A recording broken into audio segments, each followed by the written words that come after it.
welcome back to my channel. So today I'm going to show you how I'm growing potatoes. So I have two grow bags.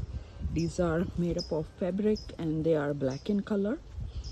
I have filled them up with soil. This is a regular potting mix, and I planted the seed potatoes from Home Depot.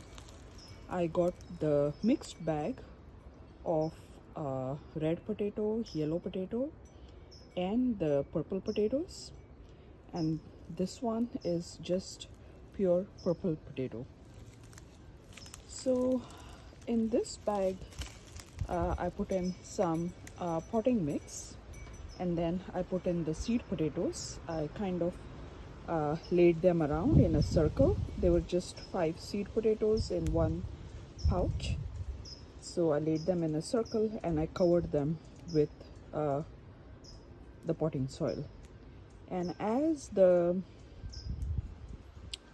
potatoes sprouted and the green part came up, I covered them over with more potting soil.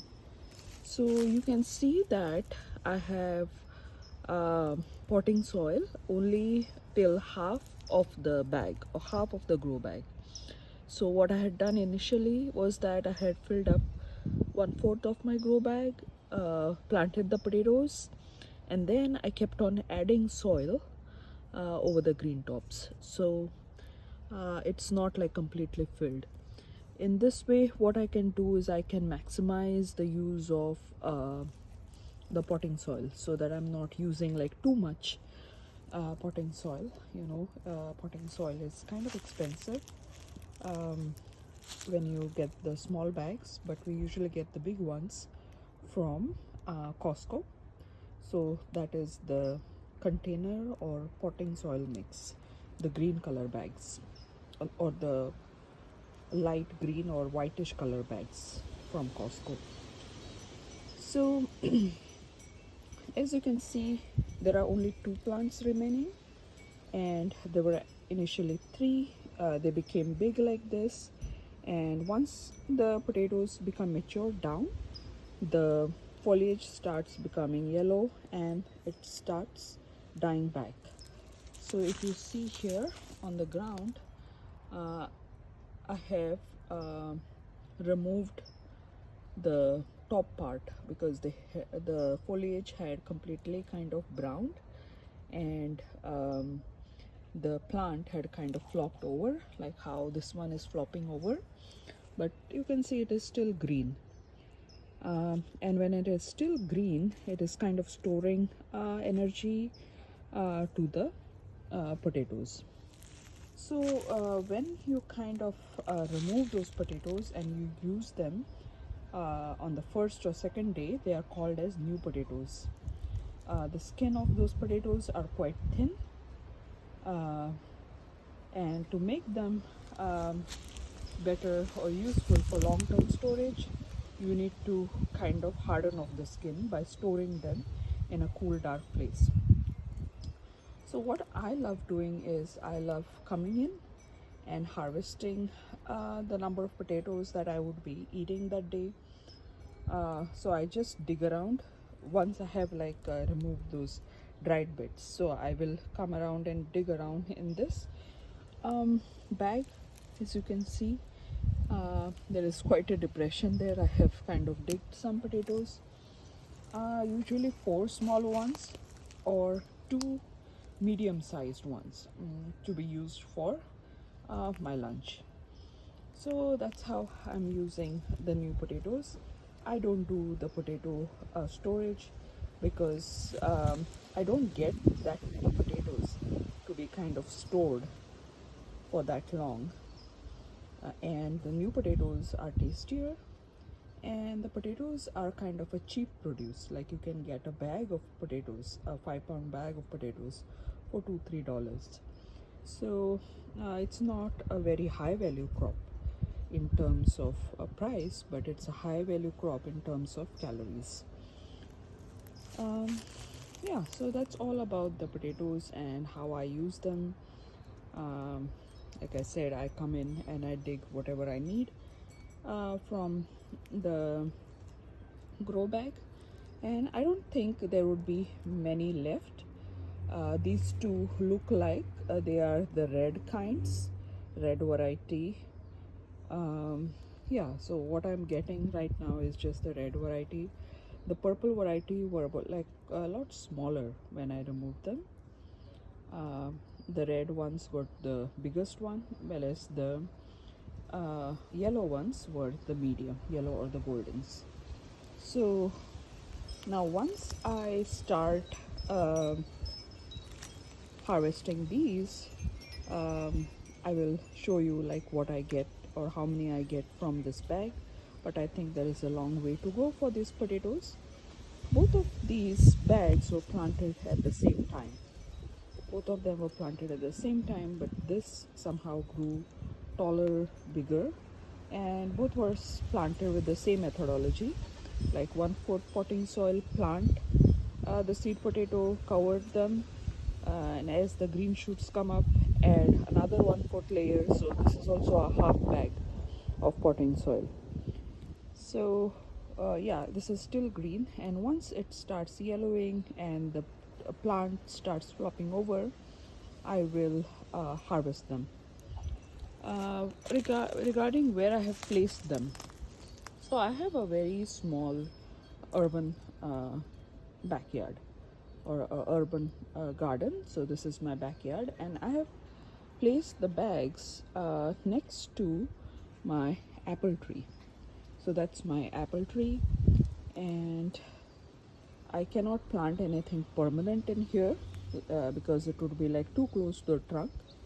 Whereas these, I can plant them in January, and by summer, like June, July, the potatoes are done and the space is kind of freed up for the apple tree. So I'm not kind of giving any competition for the apple tree. The roots don't go in search of nutrition and water from the apple tree, so that is kind of taken care of. So yeah, that's my review on growing potatoes in a grow bag. So I would recommend growing them in grow bags if you have like a smaller backyard, smaller garden space. And these things are lighter as well, the grow bags. To move from one side to another, they have such kind of handles to lift them, and since I have filled it only with half of the potting soil, I can move them quite easily. But they do require a lot of water because the water retention in the grow bags is poor. I think a lot of water escapes or is evaporated through the bag material, so you can see how dry the soil is. So I need to kind of water the plants more. And I would say like you can store your potatoes in your grow bags till the time you are consuming them. So once everything dies off, the foliage dies off, the plant dies off, just keep the potatoes in and do not water so as to prevent rotting. And you can get the hardened of potatoes once you decide to kind of harvest them. So thank you for watching. Bye.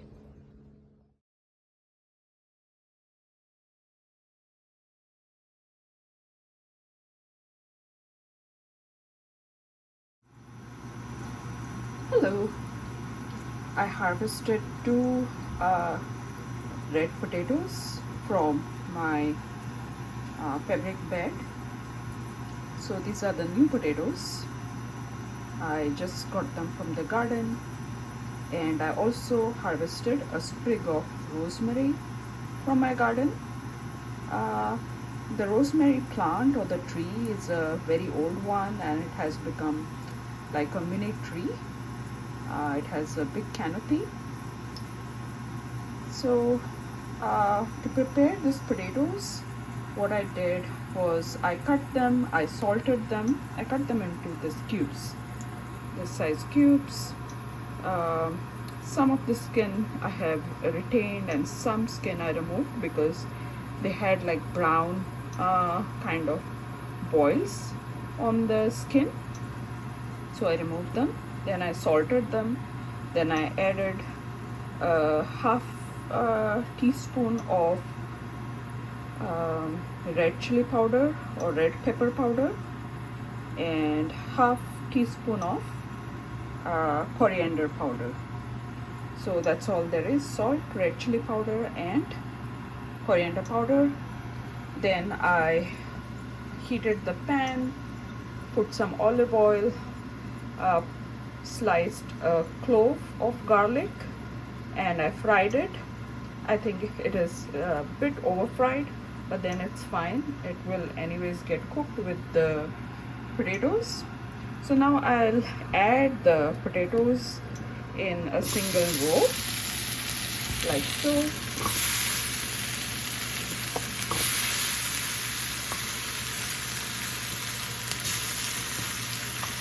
And let them cook. I will cover the pan and let it cook.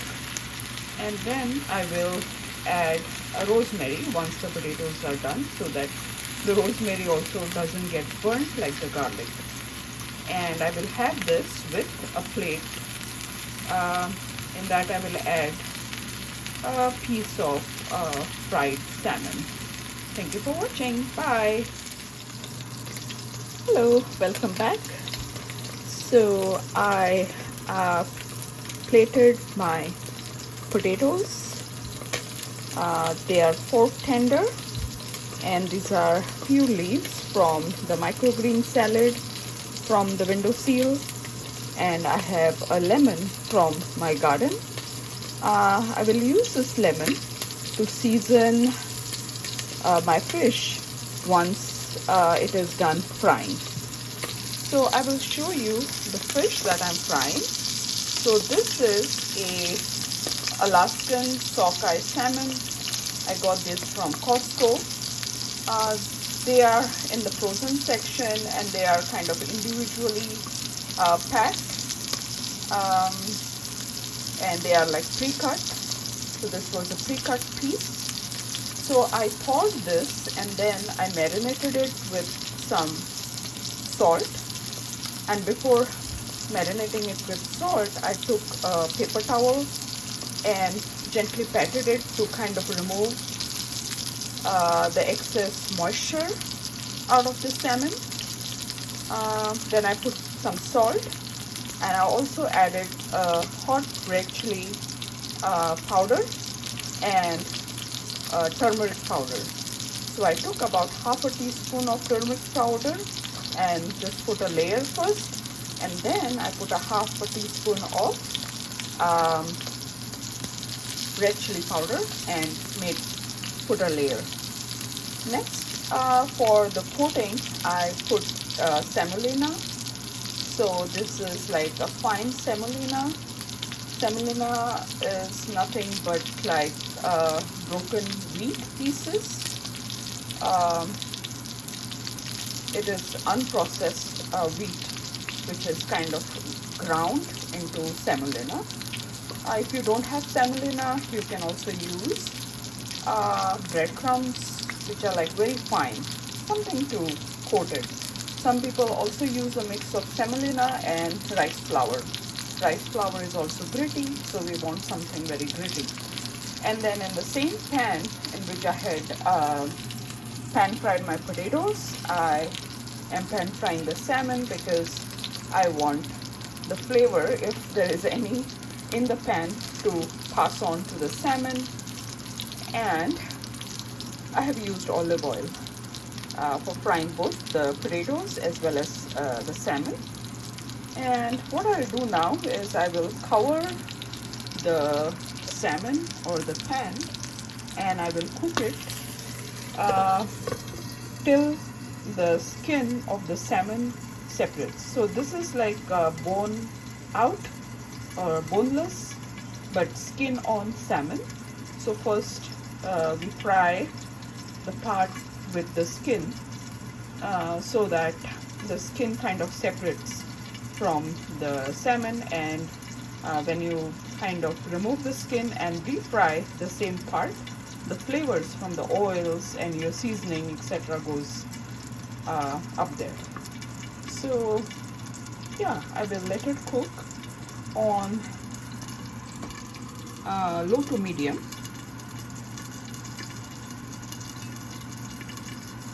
And once it is done, I will show you my final plate.